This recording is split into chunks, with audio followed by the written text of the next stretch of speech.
Bonjour à tous, bienvenue sur l'Arena MMA. On va débriefer à chaud la victoire de Charles Jourdain et Eman Zahabi. 2 sur 2 pour le Québec. Je vous invite bien évidemment à venir nous écouter en direct sur Native TV, la chaîne YouTube de Native TV à 20h30 lundi. On sera avec Charles Jourdain pour parler avec lui de sa magnifique victoire. Et on va également bien évidemment inviter Eman Zahabi. Donc débrief à chaud pour commencer avec Charles Jourdain. Un Charles Jourdain plus gros, qui a démarré en self-po, qui avait l'air plus rapide que son adversaire, plus vif, plus fort, et qui a tout simplement gagné de manière incroyable avec une guillotine précédée d'un genou sauté. Ce qui est drôle, c'est que j'avais dit justement à Charles, un peu pour rigoler, mais il y avait quand même du sérieux là-dedans. Qu'est-ce que tu vas dire après ton combat dans la cage, après avoir gagné par genou sauté suivi d'une guillotine?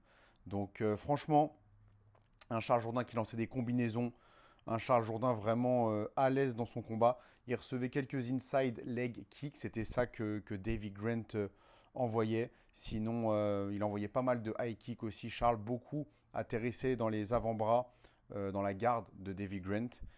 Il a envoyé aussi un très beau Superman Punch, beaucoup de flying knee, beaucoup de flying knee. Il voulait le mettre ce flying knee, il l'a beaucoup essayé et il a fini par toucher. Et quand il a touché très fort. Donc ensuite, il a profité que son adversaire était au sol pour lui mettre des coups de poing et sauter donc dans une guillotine.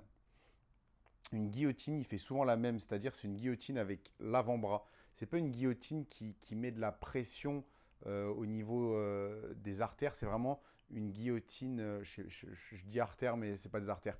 C'est vraiment une guillotine qui vient avec l'avant-bras appuyé au niveau de la glotte. Et il nous l'avait expliqué dans 5e round, c'est une guillotine Charles Jourdain.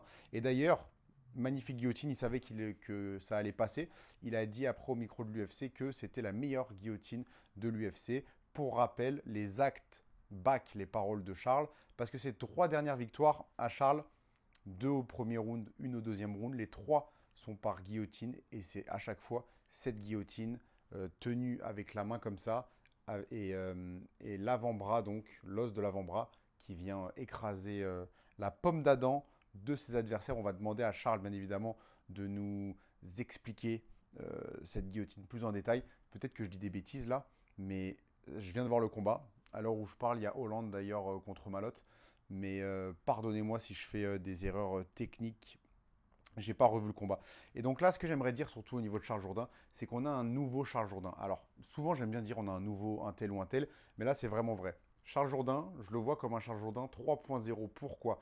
Au début, on a eu le Charles Jourdain qui était tout feu, tout flamme, qui tentait justement beaucoup de flying knee, beaucoup de choses, mais qui n'était pas mesuré dans son jeu, qui n'était pas très stratégique, qui était plus là pour le show.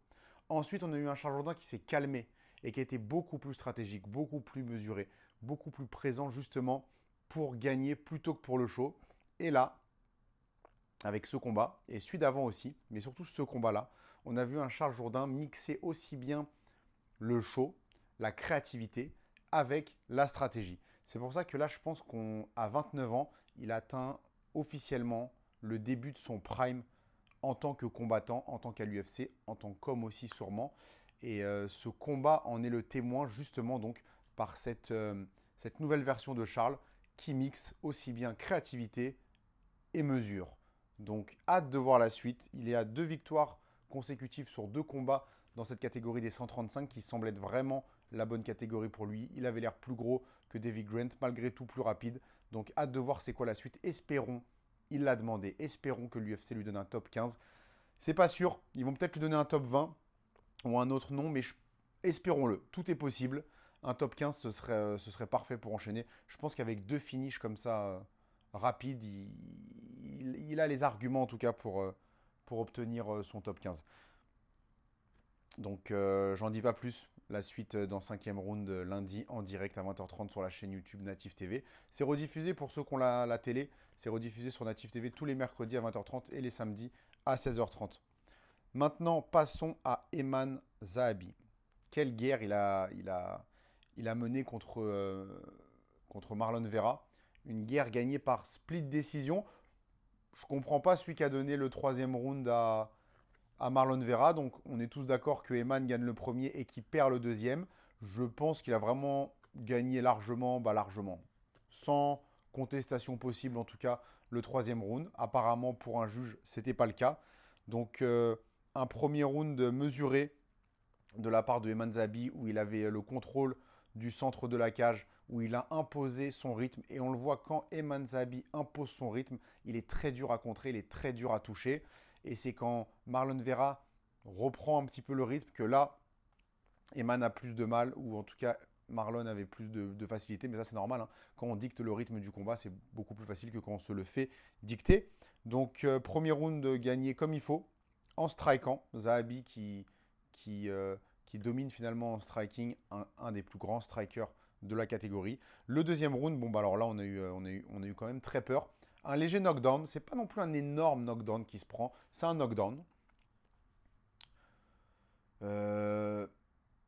Pas de quoi autant paniquer selon moi que son combat contre Aldo. Il se remet rapidement de ce knockdown. En même temps, Marlon Vera n'a pas énormément insisté après. Il a mis quelques bons coups au corps, mais il n'a pas fait payer à Eman ce knockdown, peut-être par peur de se faire contrer. On voyait d'ailleurs souvent Eman mettre Marlon Vera dos contre la cage, mais rester mesuré encore une fois. Et il n'allait pas de manière folle agresser Marlon Vera. De la même manière, Marlon Vera ne l'a pas fait après son knockdown contre Eman. Je regarde en même temps Malotte contre Kevin Holland, ça a l'air sympa. Bon retour, il se remet bien Eman dans ce deuxième round, ce qui lui permet d'attaquer le troisième round serein et de gagner ce troisième round tout simplement. On voyait beaucoup Firas Zahabi demander à la fin d'amener Marlon Vera au sol pour gagner ce petit point, ce petit élément qui dans l'esprit des juges allait sceller la victoire de Eman Zahabi. Eman ne l'a pas fait, à la place il a préféré échanger sauvagement au centre de la cage avec Marlon Vera. C'est tout à son honneur. On avait vu Firas Zahabi lui demander entre les rounds de l'amener au sol justement à la fin du premier round, au moment où Firas allait lui dire. Donc là, il n'a pas fait. Eman, il était dans le feu de l'action. Il avait envie d'en découdre. Il avait envie de se battre. Et d'ailleurs, on a vu beaucoup d'animosité calme, entre guillemets, entre ces deux combattants, Eman Zahabi et Marlon Vera, durant tout le combat jusqu'à la fin, avec un Marlon pas très fair-play, pas très sportif, mais sûrement dans le feu de l'adrénaline, parce qu'après, ça, je pense que ça a mieux été. Donc, Eman Zahabi qui demande Sean O'Malley. Ce serait fou de voir Eman Zahabi contre Sean O'Malley. Eman, il a encore prouvé là. Et il a encore prouvé sans utiliser la carte du sol, qui est une très grosse carte pour Eman Zahabi. Eman Zahabi, il est très, très, très, très fort au sol. Ceux qui me regardent et qui ne connaissent pas forcément Eman ou qui n'ont pas forcément de contact au Tristar, sachez que Eman, au sol, c'est un tueur, mais c'est également un tueur debout. On l'a vu, il vient de battre Marlon Vera, il a battu José Aldo. C'est un tueur debout, mais quand il va utiliser en plus cette carte du sol contre par exemple un Sean O'Malley, parce qu'en toute honnêteté, un Sean O'Malley qui est à 100%, ça va être très dur à battre debout. Donc il y aura cette carte du sol qu'il faudra sûrement utiliser. Donc voilà, magnifique soirée pour les Québécois. 2 combats, 2 victoires, 2 belles victoires. Un Charles Jourdain incroyable, spectaculaire. Et un Eman Zahabi qui continue de monter en puissance dans cette catégorie en battant le numéro 7 mondial. Et on espère que là, la suite, ça va être justement Sean O'Malley. Et là, ça va vraiment être l'apogée médiatique, ou en tout cas au moins médiatique, de Eman Zahabi, parce que Sean O'Malley, c'est la plus grosse star de la division. Donc plein de choses à dire encore, et on va tout dire lors de l'émission de 5e round lundi, en direct à la télé sur Native TV, en fait en direct sur la chaîne YouTube lundi de Native TV. Ce sera rediffusé mercredi. Merci à tous et vive le Québec. Ciao.